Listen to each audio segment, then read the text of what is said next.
Alors, pour l'exercice 18, on doit tracer avec précision le graphique de la fonction f1 qui a x associe 4x au carré plus 4x plus 1. Il faut bien détailler les calculs et raisonnements. C'est pour ça qu'il faut que je te conseille vraiment d'écrire tout ça. On reconnaît une équation du type donc, tu indiques tes notations, pardon. On sait qu'on a une fonction du second degré, donc son graphique va être une parabole. Cette parabole, elle va avoir pour équation y égale, et on recopie l'expression analytique de la fonction f1. Donc on a notre 4x carré plus 4x plus 1. C'est une équation qui est de la forme y égale ax au carré plus bx plus c. Donc a est égal à 4, b est égal à 4 aussi, et c est égal à 1. On calcule le discriminant, delta, qui est égal à b carré moins 4ac. Et donc on remarque qu'on a 4 au carré moins 4 fois 4, c'est-à-dire 0. On calcule petit p avec les formules qu'on a appris dans le cours. Donc petit p est égal à b sur 2a. On obtient P égale à 1,5, Q est égal à moins delta sur 4A, comme delta vaut 0, moins delta vaut 0, et donc cette fraction est égale à 0.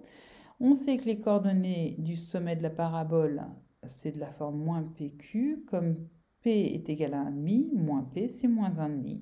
Comme Q est égal à 0, on a le sommet qui a une ordonnée qui est égale à 0. Voilà, donc on a les coordonnées du sommet de la parabole. On sait que l'axe de symétrie de la parabole P, c'est la droite qui a pour équation x égale l'abscisse du sommet. L'abscisse du sommet, c'est moins 1,5, donc c'est pour ça qu'ici on a x est égal à moins 1,5. Voilà. Maintenant, on cherche le point d'intersection de notre parabole P avec l'axe des ordonnées. Et l'axe des ordonnées, il a pour équation x égale à 0. Un point sur l'axe des ordonnées si son abscisse vaut 0. Donc on remplace x par 0 dans l'équation de notre parabole et on obtient y égale 4 fois 0 au carré plus 4 fois 0 plus 1, c'est-à-dire y est égal à 1. Voilà, donc on en déduit que notre parabole, l'ensemble des points qui sont sur la parabole, intersection avec l'ensemble des points qui est sur l'axe des ordonnées, ça nous donne un ensemble qui est constitué d'un seul point, qui est, on l'a appelé le point C, et qui a pour coordonnées, 0 c'est son abscisse, puisque ce point est sur l'axe des ordonnées, et son ordonnée c'est 1, puisqu'on a calculé l'ordonnée quand donc y quand x vaut 0 d'un point de la parabole. Donc on obtient ce point-là qui est à la fois sur la parabole et sur l'axe des ordonnées. Donc voilà un deuxième point qu'on connaît de la parabole. Le premier, c'était celui-ci, et le deuxième, celui-ci. On cherche maintenant l'intersection de la parabole avec l'axe des abscisses, mais en fait on l'a déjà trouvé, puisque c'est le sommet, puisque l'ordonnée du sommet elle vaut 0, eh bien ça veut dire que le sommet il est sur l'axe des abscisses. Et donc ça veut dire que notre parabole, elle a un seul point d'intersection avec l'axe des abscisses, et ce point c'est le sommet. Ok?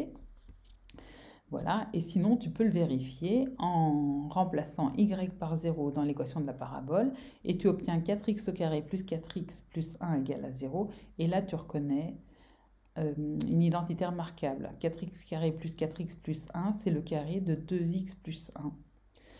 Et un carré est égal à 0, si un nombre élevé au carré est égal à 0, si ce nombre est égal à 0, ce qui revient bien à avoir x égale moins 1,5. Donc on retrouve bien les coordonnées du sommet, donc c'est parfaitement cohérent. Et quand tu vérifies comme ça des résultats, si tu trouves quelque chose qui n'est pas cohérent, ça veut dire qu'il y a une erreur quelque part. Donc pense à chercher ton erreur, et si tu ne la trouves pas, marque dans ta copie, il y a une erreur quelque part parce que telle et telle chose ne sont pas cohérentes. Ça fera toujours meilleure impression que si tu ne te rends compte de rien. Alors, on a le point d'intersection de la parabole avec l'axe des ordonnées, le point d'intersection de la parabole avec l'axe des abscisses. Eh bien, on cherche d'autres points. Tu peux faire un petit schéma. Tu sais que la concavité est tournée vers le haut. que tu as ces deux points-là, tu les places sur ton petit schéma, et puis du coup, bah, tu cherches pour d'autres valeurs de x. Moi, j'ai choisi celle-ci parce que sur mon petit schéma, je me suis dit qu'avec ces deux valeurs-là, j'aurais un tracé assez précis. Donc, j'ai remplacé x par 1, je trouve y égale à 9, donc j'ai le point A de coordonnées 1, 9 qui appartient à P. Et quand je remplace x par 1 demi, j'obtiens y qui est égal à 4. Donc le point B de coordonnées 1 demi 4, il appartient à la parabole. Et du coup, en prenant les symétriques de ces deux points par rapport à la droite D, l'axe de symétrie de la parabole, eh ben, j'aurai deux autres points de ma parabole. Donc j'aurai bien 3 points sur chaque branche parce qu'en fait j'ai les points A, B, C. J'ai le point C et là j'ai les points A et B. Et donc je fais mon petit schéma pour voir comment je vais tracer mon repère sur la feuille quadrillée. Et puis voilà ce que ça a donné. J'ai mis ça. Donc là on a le point S, là on a le point C, sont symétriques par rapport à l'axe de symétrie.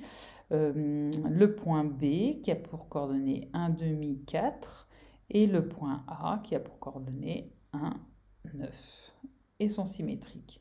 Donc là, c'est facile, l'axe de symétrie, il est là. Mon point A, il est ici. Donc j'ai 1, 2, 3 côtés de carreau à droite de l'axe de symétrie. Donc je fais 1, 2, 3 et j'ai le point A'.